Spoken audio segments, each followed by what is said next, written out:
Hello and welcome to Solving Locally. My name is Tracey Bolton and I am the founder and CEO of Solving Locally. Solving Locally is committed to changing limiting perceptions of Africa. Today I am thrilled to welcome David Ogundeko, the founder and CEO of Funema. Funema is a VC firm reimagining venture capital for Africa. Hello, David, and welcome to Solving Locally. It's good to be here, Tracey.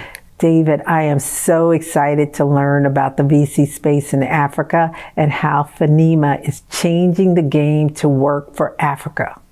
But before we start, please share a bit about yourself and your journey to creating Funema. My journey has been a very interesting journey. I'm not I didn't have a traditional venture capital trajectory. In fact, I thought I was going to be a poet and a writer all my life, and that this is like 20 plus years ago. But I guess I had a pretty different trajectory that I never would have imagined 20 years ago. And my background is in engineering, software engineering. I used to build web-based applications a few years ago, as far back as 2005 and all up to 2008 and 2009. And my trajectory has been from being a writer, and from writing I grew into design, communication design. I've worked in a few marketing roles in the past, and a few brand communication design roles as well.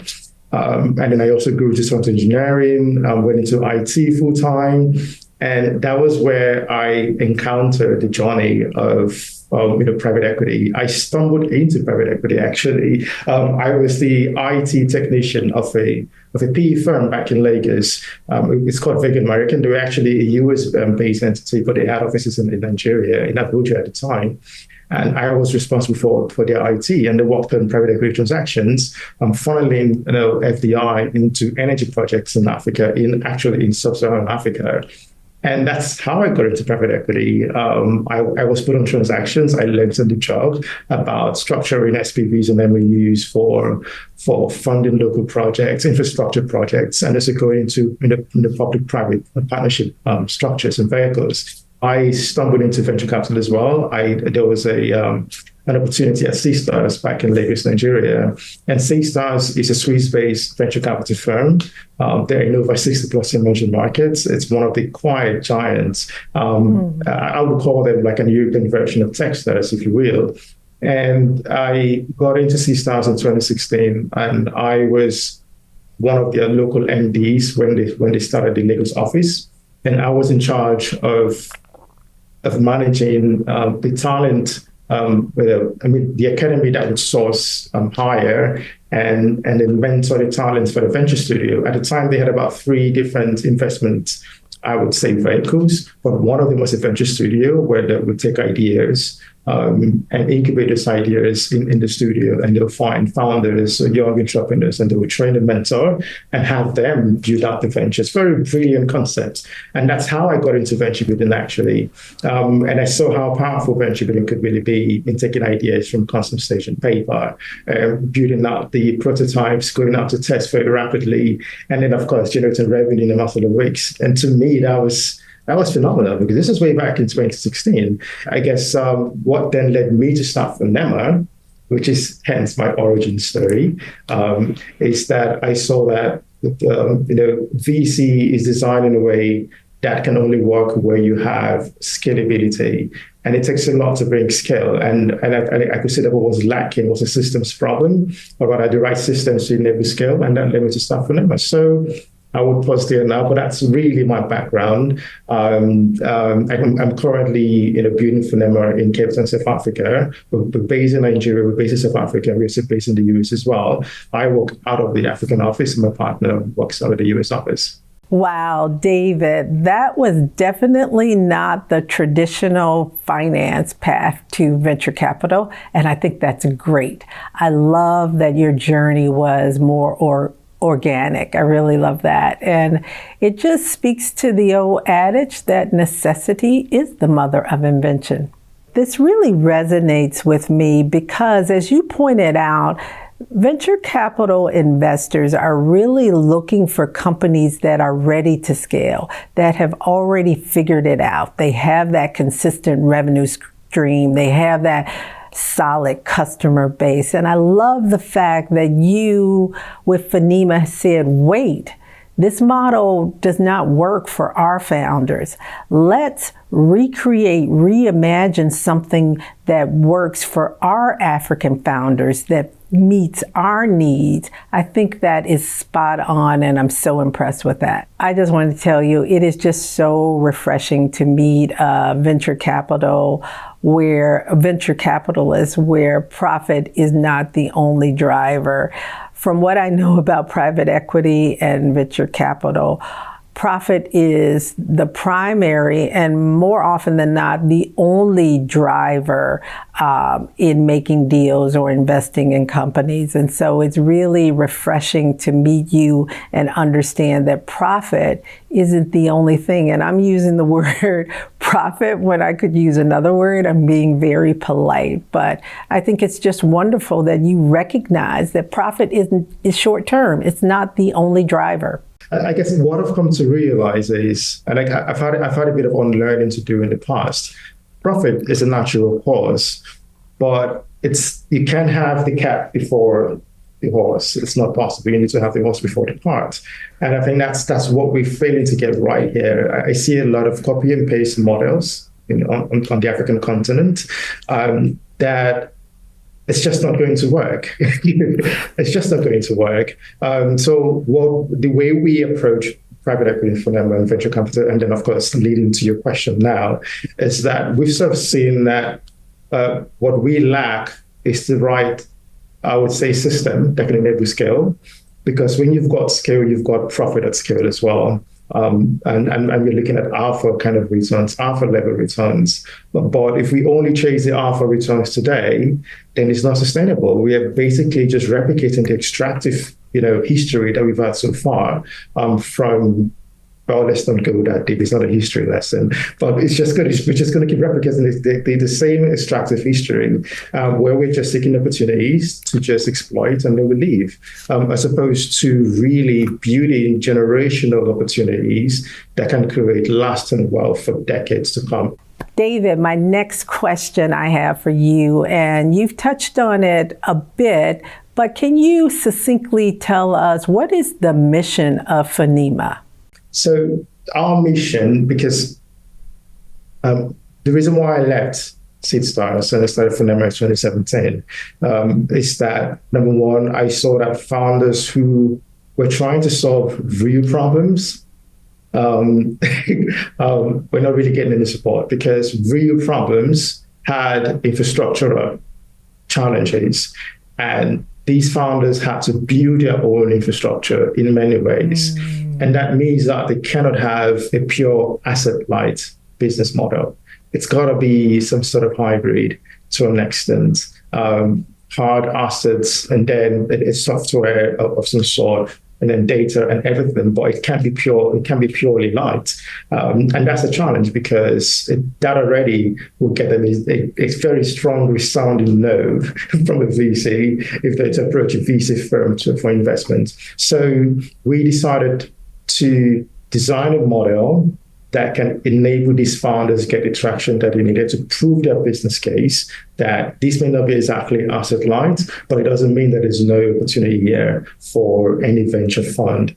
And we had to think outside of the box, because to raise a fund to finance that will be almost impossible. What we saw 9 years ago is that a lot of the investments that have been made were going into cosmetic problems or cosmetic solutions that will not solve the systemic issues. And it means that maybe 5 years there might be an acquisition, the fund might potentially exit their investment, but the challenges that were there before the investment was made are still there. And I believe strongly that capital needs to have the right agenda. Yes, you need to make returns, but at what cost? If it's not really solving problems locally and in many ways compounding the issues, then it's not capital. It's just something that's entirely different. So, because what I'm hoping to see maybe, I don't know, half a century from today, is that we can have enough, small businesses flourishing locally in communities that are not necessarily, I would say, upper class, because that's where you have the massive population living in other ways, and be able to get jobs locally, and decent income, and then access to decent lifestyle. That's what I'm able to see 50 years down the line. I may not live to see it, but that's the mission that I'm on. Thank you, David. I love your mission. I think it is the appropriate mission for Africa at this time. And I like to say, which I think is what you've alluded to, is profit without impact is temporary.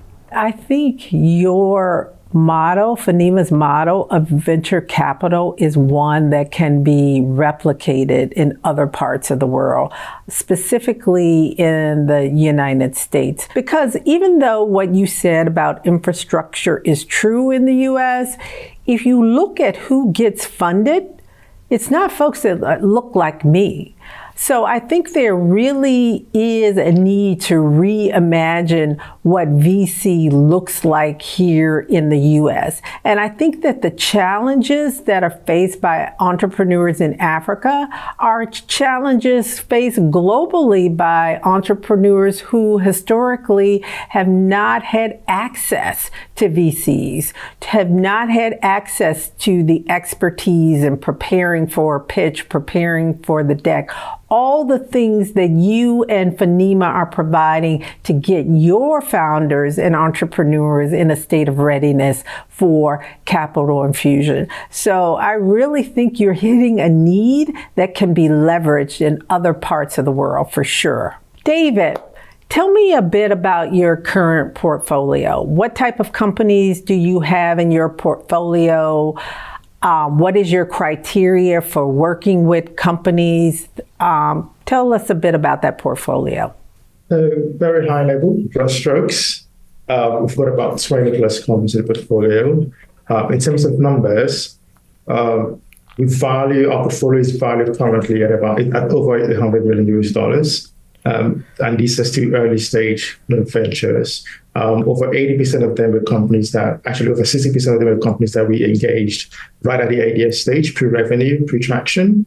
The rest came because they could see the value that we were providing the founders in the portfolio. And at the moment, we're concentrated in just two countries, that's Nigeria and South Africa. Nigeria has about 70% of the entire portfolio, and that's one of the reasons why I'm here in South Africa, which is to build a local portfolio and a local brand here in South Africa. So we've got a thesis, a thematic investment thesis, and it's that we're looking for companies that are building, B2B solutions or tech-enabled B2B solutions that can enable small businesses locally to achieve 3 levels of successive growth. Okay. And we look for companies that are building solutions, but then it's in any sector. We're not, focused on one sector, because we believe that small businesses can be found in pretty much any sector, and they can leverage these solutions to be successful. So that's how we find companies. And we've got remarkable companies like Duka, which is building an operating system for merchants across the continent. We have OSV as well, which is providing a micro banking solution that is tech-enabled, but designed in a way to that they can actually bank with rural businesses. We've got Check It app that is providing a blockchain-enabled infrastructure that is helping OEMs to fight against counterfeit products locally in the market, which is a major problem in many African markets.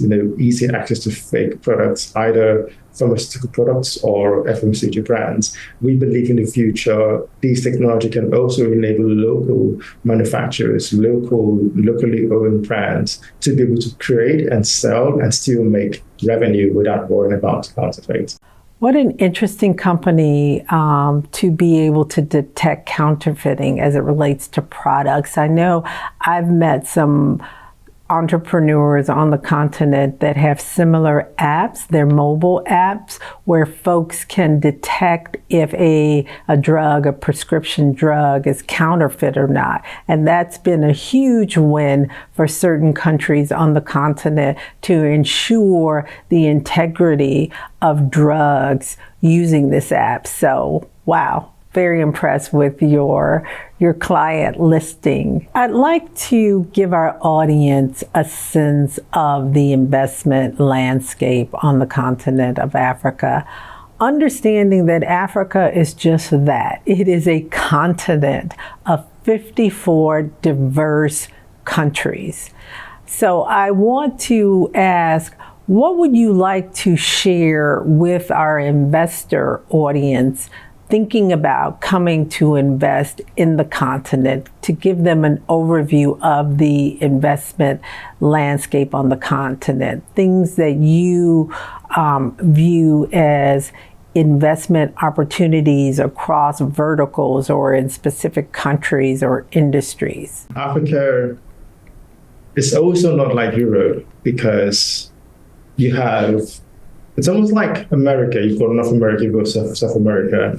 But now imagine you have that in 4 different regions because North Africa is not the same as West Africa, completely different culturally. We happen to share a massive land and also some similarities in values, but really broad strokes, cultural difference, very, very big. And also West Africa is not the same as East Africa, and East Africa is not the same as Southern Africa. In fact, the major reason why I'm even here in South Africa is because I realized 3 years into starting Funema that I needed to be here just to understand the dynamics, because we don't speak the same language. And when I say language, I mean that from a values perspective. Yes, we might have some cultural similarities from a historical perspective, but we've all evolved differently, we've all grown differently over the centuries. So we don't really share the same. It's not easy to take a business model in Nigeria, for example, and then bring it to Africa and expect that it would naturally be taken and adopted. It really doesn't work. So I would advise that investors should do their homework and really see these as a culturally rich continent.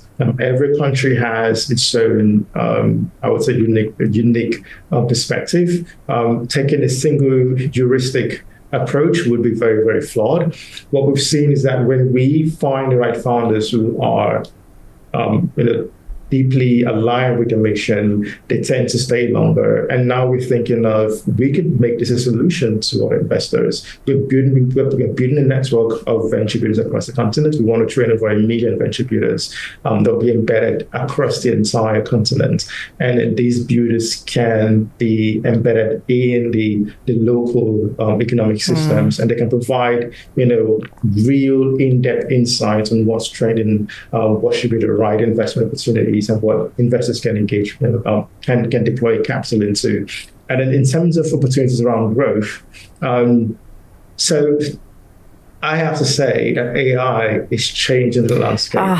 Yeah. Is there anything that AI is not touching? It's touching everything. It's like the internet all over again. And I'll tell you why. Because the global south is at a very big disadvantage, and that's just the honest truth. Yeah. And so far, what we've had is more like a cosmetic fixes here and there. We cannot proudly say that we have, foundation models that are built locally in Africa and we own it. We don't really have that, and to be able to do that, we need to have the infrastructure to do that. And we need the right energy source, really. And I just recently learned that it takes, to build a gigabyte power station, it's cost billions of dollars just to get that done. And we also struggle with energy in Africa. So I think that I would say that the traditional business model it's probably what they should be looking at investing in. Energy plants that can provide steady power supply, but also enable the continent to play in the AI race as well. Because if we don't catch on today, I don't see us catching on in the next 5-10 years. The window is closing really fast. So if there are investors who have a passion for Africa and still want to see Africa rise, they should look for energy projects. First and foremost, because without that, we don't even own our own internet rails. The browsers are not owned locally. We don't own any internet browser that is designed locally in Africa. We don't own the infrastructure such as Gmail or Microsoft or the software tools that we use on a daily basis to engage and to do business online. We don't own LinkedIn. We don't own Yahoo. We don't own any of this. And with the way the world is going, we've already seen that the trade that has held the world together, the barriers are already. I mean, it's just that bond is not there anymore. So we have to start thinking about how can we have our own data and technological sovereignty in Africa. I agree. It's IP. It's intellectual property, because at the end of the day, you have to own it to secure it. So, David, what I understood about the investment landscape, again, it's diverse. So investors, think about what countries that you would like to engage with, learn about those countries, build relationships in those countries, and go on the ground in those countries and learn about your market. Second thing, energy. Huge investment opportunity in the traditional energy spaces, power plants across the continent, and also AI initiatives to enable Africa to really grow and develop in the AI space. Thank you for that. David, I want to talk a little bit about the African Free Trade Area, which is the largest free trade area in the world currently. And I'm super excited about it because I really believe that intercontinental trade is a huge enabler for prosperity across the continent, for countries to be able to transact and trade with one another. I think will be a seismic shift, to be honest with you. So I really want to get your thoughts from a VC perspective on your views around that and what that will mean for founders and for investments across the continent. Yeah, thank you. I would say that I'm really happy that, it's about time that happens, because we've been isolated for far too long. We've been divided. And I believe that this is going to bring the continent back together. There's going to be some really strong integration. But if we can trade easily, if we can have a local benchmark for currency conversion, as opposed to using the dollar, which can be very problematic because every country has its own currency and their currencies, exchange with dollar at different rates. So that already makes trades almost fall flat. So if we can have that, it means that local startups can start accessing a globally local market beyond just their own country. So I would say that investors, now is the time that they need to come and be more integrated and be more in the know. I do believe that this would open up the tech space dramatically. And if we have these local currency, and we don't have to use dollar as a benchmark all the time, it means that we can start having local exits as well on the African continent. But now, if we have a stronger economy, we've got a stronger integration between the countries, and we can have a stable benchmark, which is not the US dollar, then it means that they can keep their wealth locally as opposed to hedge against local currency volatility risks. And that means that they can then invest locally, and we'll have strong investment players, which can also mean that when the FDI comes in, because it's quite funny, money will always follow money. At the moment, Africa, I think, accesses less than 1% of total private equity. It is. You're right. it's understandable, right? Because even our own local investors are not investing locally as much as they should. So if we can even start and I believe that after we will really incentivize the investors to play more locally, and that will then attract capital, more like a dollar for dollar kind of transactions or partnerships. And I'm actually looking forward to that. David, you touched on one thing that I want to piggyback on, and that is investment by African investors. And I think there's a huge opportunity beyond just African investors, but also investors from the African diaspora. I think that is a huge opportunity, and that is one of the goals of Solving Locally, is to build that awareness of investment opportunities to the African diaspora. I'm thinking of folks like, Oprah, Melody Hobson, Kevin Hart, Lewis Hamilton, right? And I think the Africa free trade area makes it a more attractive investment opportunity because of the trade potential. So super excited there again on the Africa free trade area. David, this has been such a great conversation. I want to close us out with your thoughts about Africa in 2050, your predictions. The data suggests that by 2050, 1 in 4 people on the planet will be African.